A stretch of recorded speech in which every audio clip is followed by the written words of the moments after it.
The Star Money by the Brothers Grimm. There was once on a time a little girl whose father and mother were dead. And she was so poor that she no longer had any little room to live in, or a bed to sleep in. And at last she had nothing else but the clothes she was wearing and a little bit of bread in her hand, which some charitable soul had given her. She was, however, good and pious.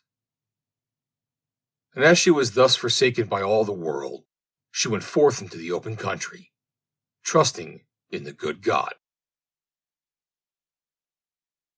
Then a poor man met her, who said, "Ah, give me something to eat.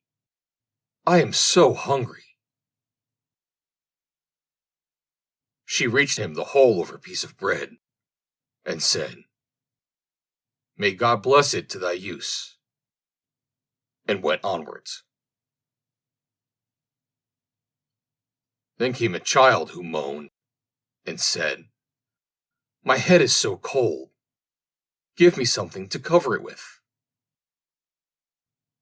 So she took off her hood and gave it to him. And when she had walked a little farther, she met another child who had no jacket, but was frozen with cold. Then she gave it her own. And a little farther on, one begged for a frock, and she gave away that also. At length she got into a forest, and it had already become dark.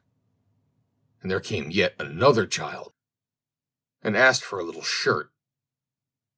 And the good little girl thought to herself, "It is a dark night, and no one sees thee.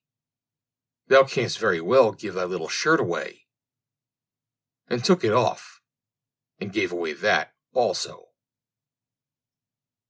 And as she so stood, and had not one single thing left, suddenly some stars from heaven fell down, and they were nothing else but hard, smooth pieces of money. And although she had just given her little shirt away, she had a new one which was of the very finest linen. Then she gathered together the money into this, and was rich all the days of her life. The end. Read by Joe DeNoia, Somerset, New Jersey, June 28th, 2020.